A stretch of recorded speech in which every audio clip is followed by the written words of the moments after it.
किशनगढ़ नाम के गांव में सरोज नाम की एक सुंदर लड़की उसकी दादी के साथ रहती थी। सरोज बहुत मेहनती थी। वो अपनी दादी को कोई भी काम करने नहीं देती थी। सरोज की एक दोस्त थी, सोना। सोना बड़ी ही गुस्सैल थी।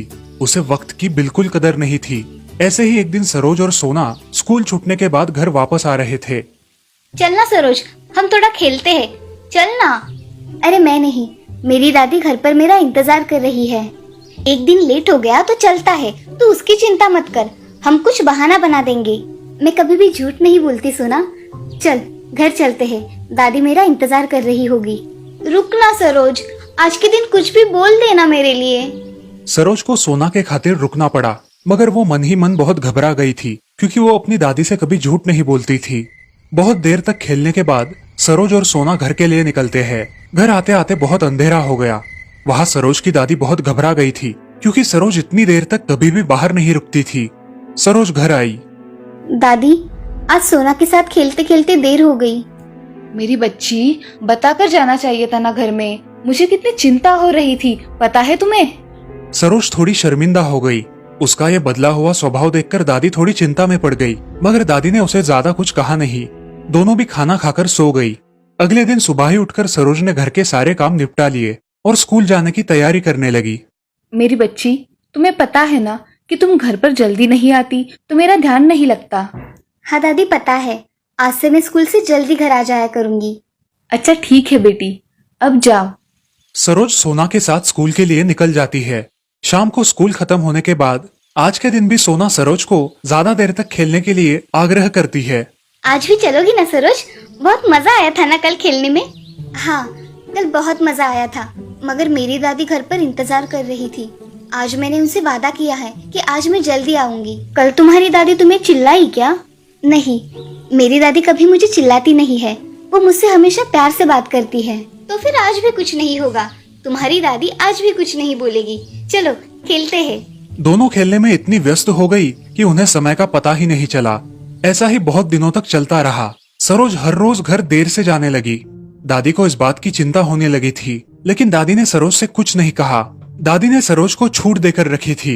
ऐसे ही एक दिन, बेटा सरोज, कल तुम्हारा जन्मदिन है, कल तो समय पर आ जाओगी ना? हाँ दादी, कल मैं जल्दी आऊंगी। कल मैं तुम्हारे लिए एक तोहफा लाने वाली हूँ जो तुम्हें बहुत पसंद आएगा। क्या तोहफा लाने वाली हो दादी आप मेरे लिए? वो तुम्हें कल ही मिलेगा, आज नहीं। अब तुम खाना खाकर सो जाओ। दादी और सरोज खाना खाकर सो गई। अगले दिन सरोज नए कपड़े पहनकर स्कूल गई और शाम होने का इंतजार करने लगी। शाम हो जाने के बाद सरोज और सोना स्कूल से बाहर आई। सरोज, जन्मदिन की बहुत सारी शुभकामनाएं। धन्यवाद सोना, मगर आज हम नहीं खेल सकते क्योंकि दादी ने मुझे आज जल्दी बुलाया है। अरे सरोज, ऐसा क्यों बोल रही हो?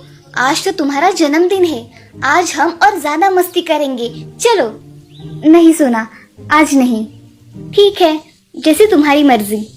उस दिन सरोज और सोना सही वक्त पर घर गई। सरोज को जल्दी घर आया देख दादी बहुत खुश हो गई। आओ मेरी बच्ची, आज जल्दी आ गई। हाँ दादी, आप मुझे कुछ अच्छा तोहफा देने वाली थी ना? क्या है वो तोहफा? बताइए ना मुझे। हाँ बताऊंगी ना, थोड़ा सब्र करो मेरी बच्ची। सरोज के जन्मदिन के मौके पर दादी उनके पहचान वाले सभी लोगों को खाने की दावत देती है।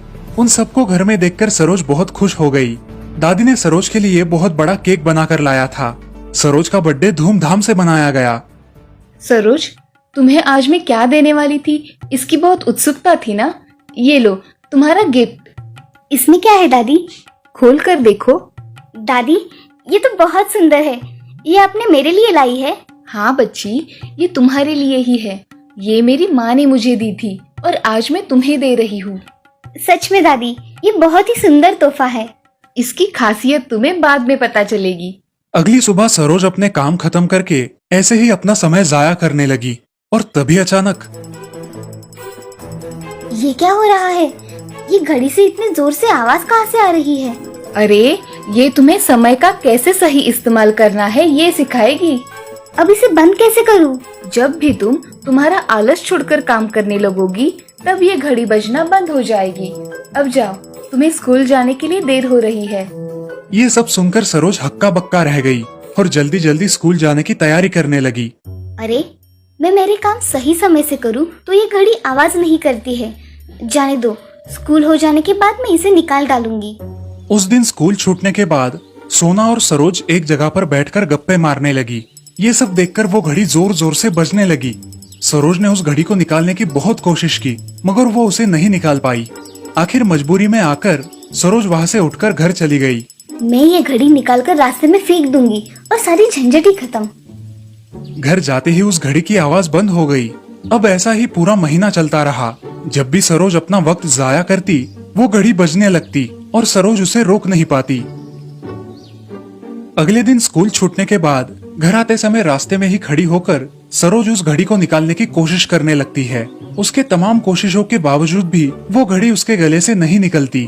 बहुत खींचने के कारण उसके गले पर निशान बन जाते हैं। बेचारी सरोज निराश होकर घर चली आती है और अपने दादी से कहती है, दादी, मुझे ये घड़ी निकालनी है, क्या आप मुझे निकाल के दोगी? बेटा, ये घड़ी जादुई घड़ी है। ये अगर किसी को वक्त की कीमत ना हो तो उसे वक्त की पाबंद बना देती है। तुम्हारी ये दादी भी तुम्हारी तरह बहुत खेलकूद किया करती थी, मगर मुझे पता ही नहीं चलता था कि मेरी वजह से घर के सारे सदस्यों को तकलीफ हो सकती है। इसी वजह से मेरी माँ ने मुझे वक्त की कीमत समझाने के लिए ये घड़ी दी थी, और आज मैंने तुम्हें ये घड़ी देकर वक्त की कीमत और वक्त का सही इस्तेमाल करना सिखाया है। दादी, आज के बाद मैं वक्त का सही इस्तेमाल करूंगी और हमेशा वक्त की कदर करूंगी। ये सुनकर दादी बहुत खुश हो गई।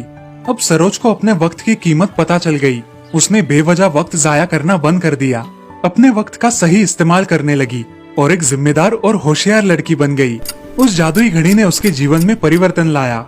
इस कहानी से हमें ये सीख मिलती है कि हमें हमेशा वक्त की कदर करनी चाहिए, क्योंकि जो लोग वक्त की कदर करते हैं, वक्त उनकी कदर करता है।